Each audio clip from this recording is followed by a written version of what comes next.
What a girl, what a world, what a life. Oh, I married Joan. What a mind, love is blind, what a wife to do. Giddy and gay, all day she keeps my heart laughing. Never know where her brain has gone. To each his own. Can't deny that's why I married Joan. The Joan Davis Show.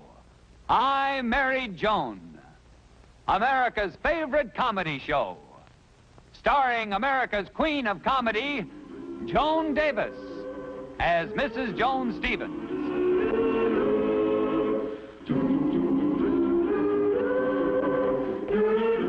And featuring Jim Backus as Judge Bradley Stevens.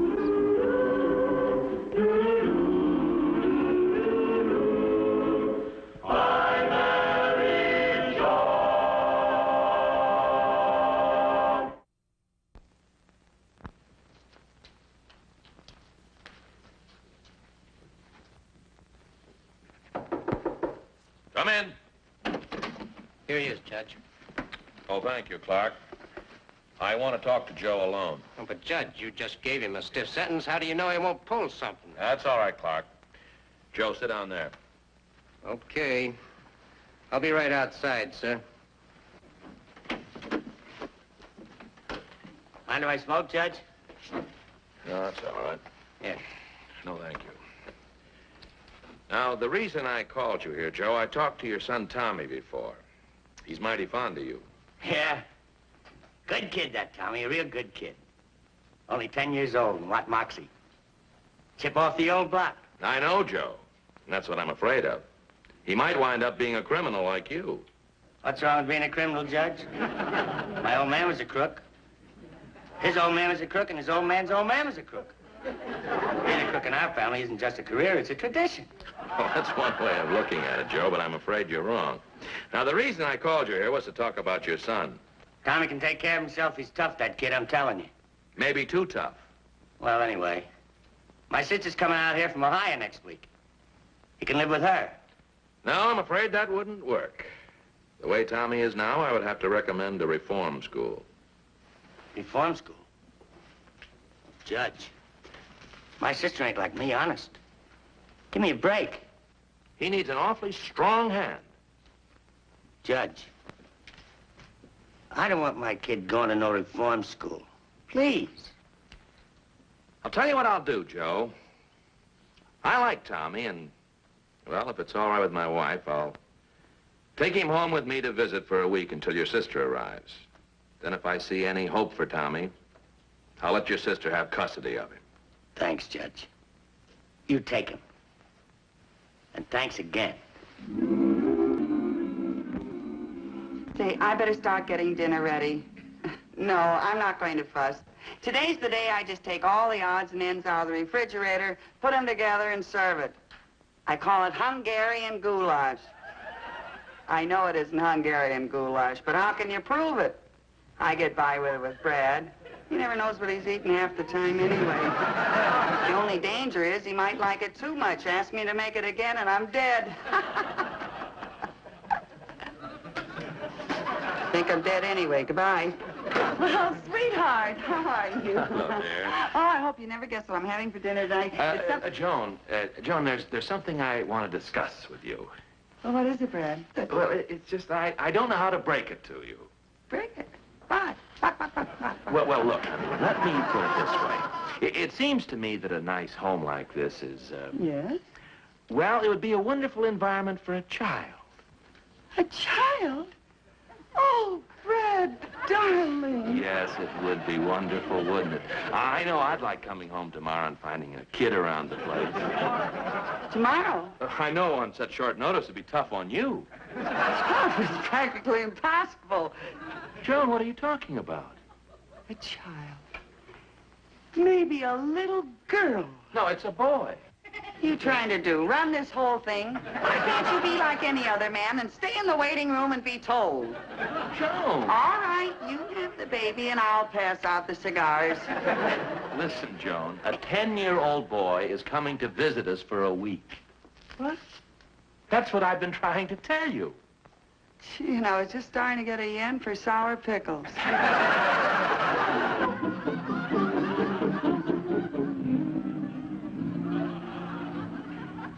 9 o'clock.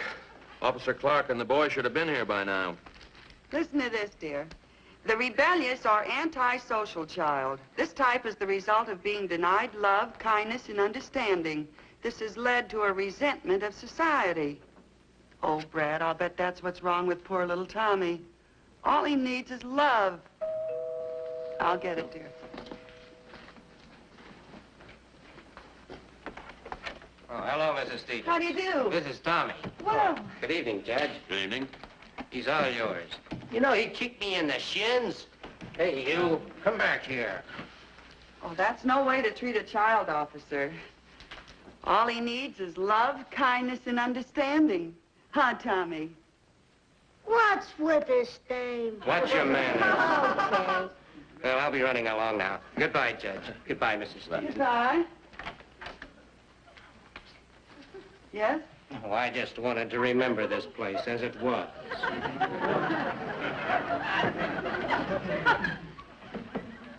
Well, Tommy, remember me? I'm Judge Stevens. Yeah, you're the pink who sent up my old man. The Fink, Brad. What? And I'm Mrs. Stevens, the Fink's wife. The Fink and I, the judge and I are awfully happy to have you here with us. Well, I know we can talk about that tomorrow because it must be way past your bedtime. And you know what I'm going to do? Tell you a bedtime story.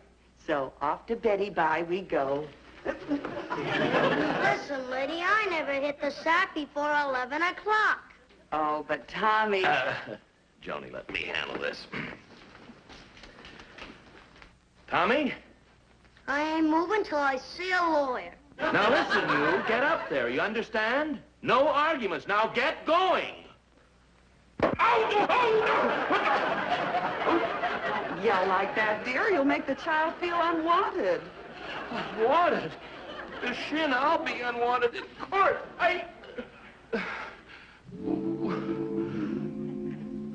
But nobody hits the hay this early.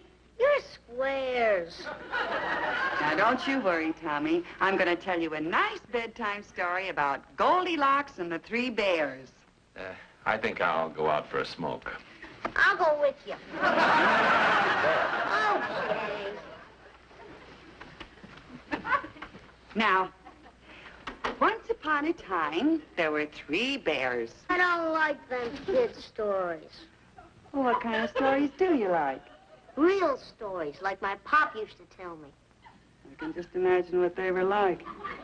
All right, Tommy, I'll tell you a real story. Once upon a time, there was a beautiful doll by the name of Goldilocks. And 3 bookies, Manny, Mo, and Sam. Manny was a great big bookie. And Mo was a medium-sized bookie. And Sam was a teensy-weensy bookie. Only took 50-cent bets. Now, Sam wanted to be a great big bookie like Manny. He also had a yen for Manny's girl, Goldilocks. Dames, they always make trouble. Well, one night they're all sitting around in Joe's diner, eating their curds and whey, and in walks great big Manny, and he pulls a rod. All right, you guys. I'm taking over the South Side, see? From now on, see? What I say, see, goes, see? Now, if there's anybody that has any objections, let's hear from him now, see?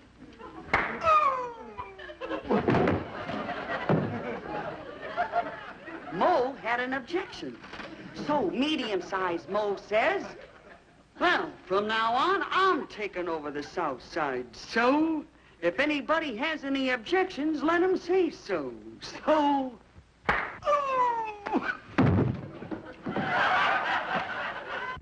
Sam had an objection.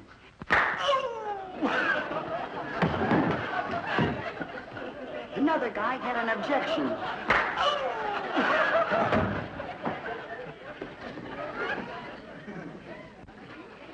Finally, the was nobody left but Goldilocks.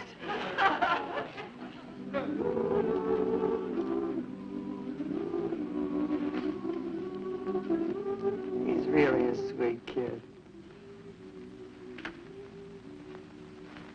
Now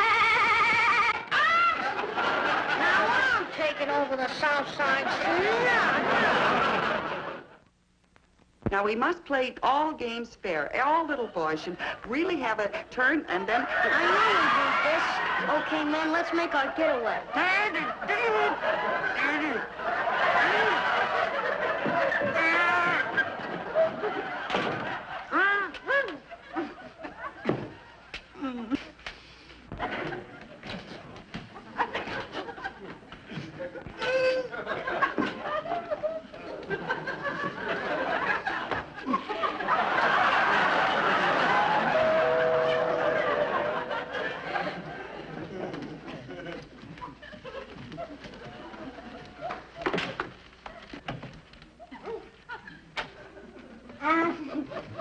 Pardon me, lady, for bothering you like this, but I got... Oh, if you're busy, I can come back later. Oh, yeah. What did you say? Shh. Oh, thanks.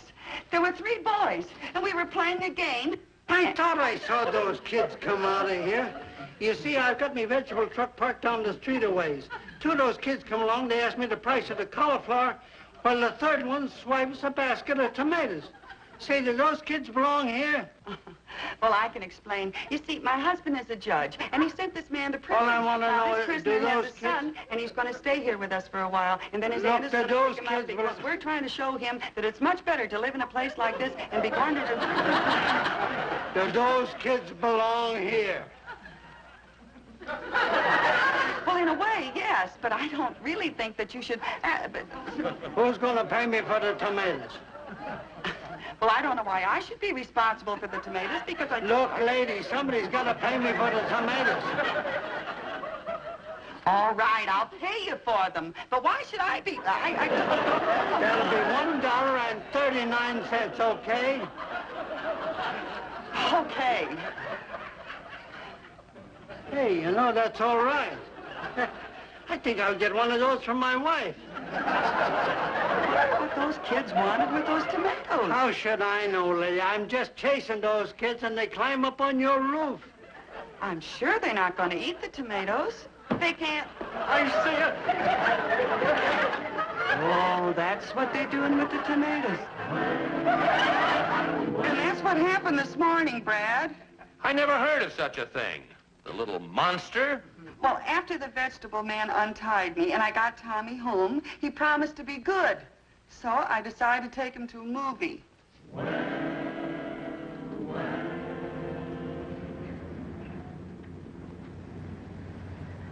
do we have to wait here for?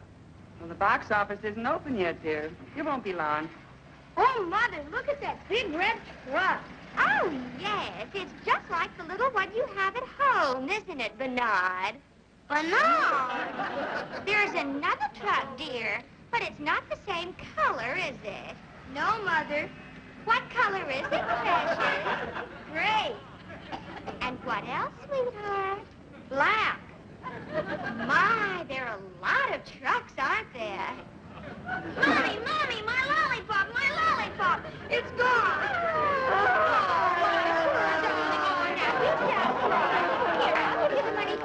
And you can buy the ticket all by yourself. Now, here's a whole $1. Gee. Now, hold it tight. Don't lose it. Oh, Mother, look at that big dog. That's a St. Bernard, Bernard. Why did they name the dog after me? Oh, we didn't name the dog after you. We named you after the dog. I wonder what time the box office is going to open. Mommy, Mommy, my $1, it's gone. All but a nickel's worth. Oh, Tommy. There it is. That lady took it. Now, wait a minute, Bernard. You give me that. Why, you're nothing but a common pickpocket. Me, a pickpocket? Oh, no, lady, you're mistaken. It's my little boy here. What? I never saw this thing before in my life. Tommy! please, lady. My name is Marvin, and I'm on my way to dancing school. I think we better call a policeman. Why, this is the most ridiculous thing that I ever heard of. Call a policeman. Do you know who I am? It so happens that I am the wife of Judge Bradley J. Stevens. Huh. Well, I am so. I'll prove it to you. Here, show you my driver's license. Where is it? There. There's my lollipop. Stole it, too. Oh, good heavens, you're nothing but a kleptomaniac. Why, you'd steal anything. Now, this has gone far enough. The idea of me stealing a lollipop, why, I never heard of my flavor. Please, Usher, there's a pickpocket here. Please. Why, I'll sue you for slander. How dare you say anything like that? You are... Oh, shut up, Bernard! How dare you tell someone not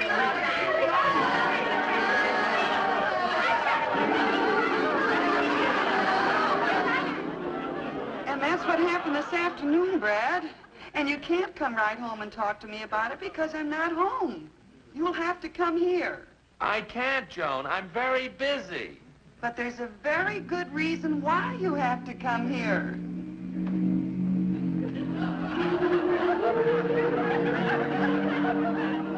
Brad, you can't keep Tommy locked in his room all night. He stays there until Clark calls for him in the morning, then off to an institution with him. Brad, I don't think we've given him a fair chance yet. The kid is hopeless. He wants to be tough. He likes to be tough. You just can't reach him. Oh, I can't believe that.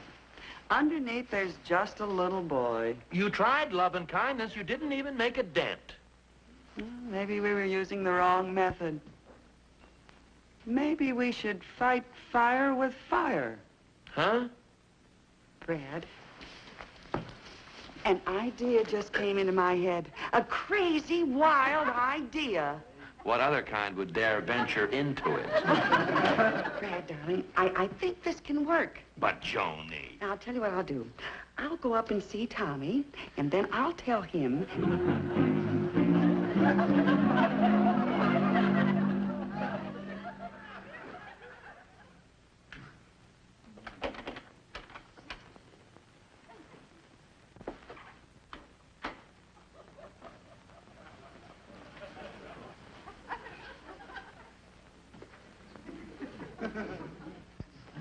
Yes, you'll do.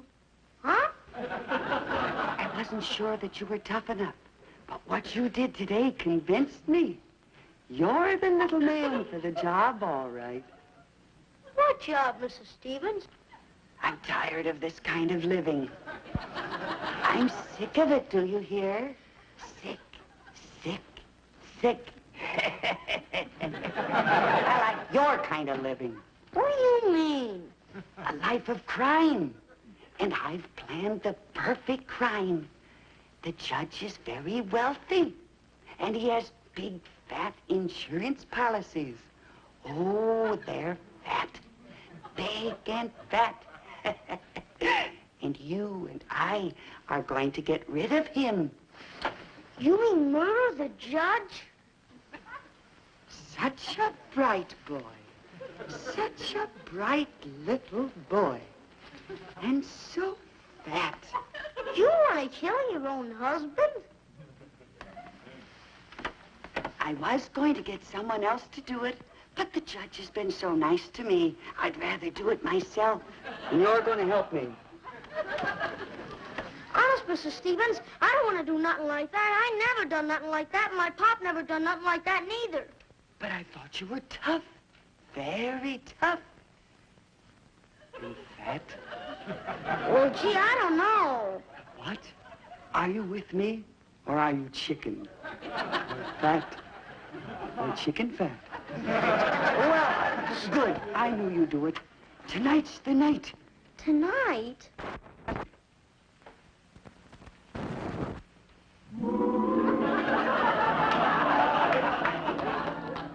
Here's your milk, Angel. Oh, thank you. Yes, there's nothing like a glass of warm milk before bedtime for a good, long sleep. May run longer than he thinks.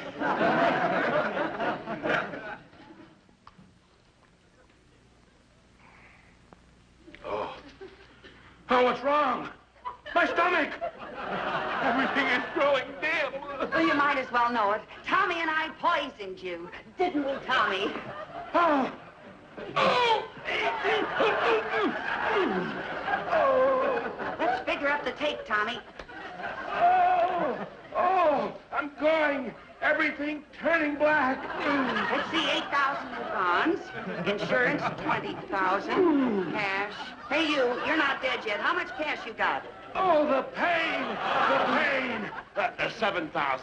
Oh, the pain! I'm going! I'm dying!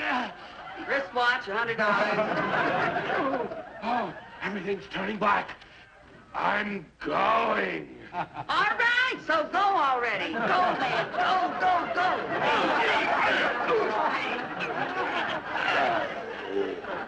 When he goes, that man is really gone. Come on, Tommy. Let's divvy up the take. I don't want any. I thought you were tough. How could you do that to the judge? Tommy, you're crying.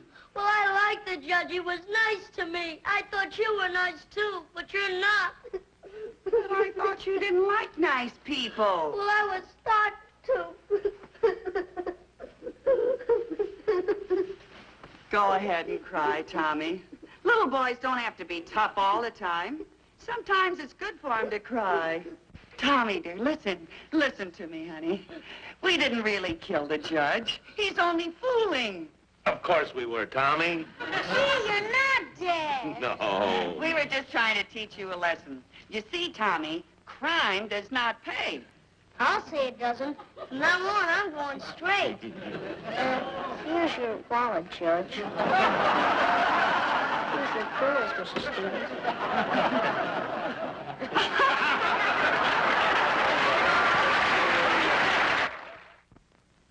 Joni, I've certainly got to hand it to you. You handled Tommy just right. Well, you weren't so bad either. What an actor you are. What a wonderful job of dying. Oh, I always did consider myself quite an actor, Joni. Mask and wig in college. Best Hamlet they ever had. Soliloquy. To be or not to be? That is the question. Alas, poor Yorick. I knew him well. Tomorrow, and tomorrow, and tomorrow creeps on this petty pace. Wait! Is there blood upon this dagger? What to do to take arms against a sea of trouble? Brad. By opposing, end them. A pound of flesh, I say! Shuffle off this mortal coil on me dagger! Brad. Huh? What? You're dying again.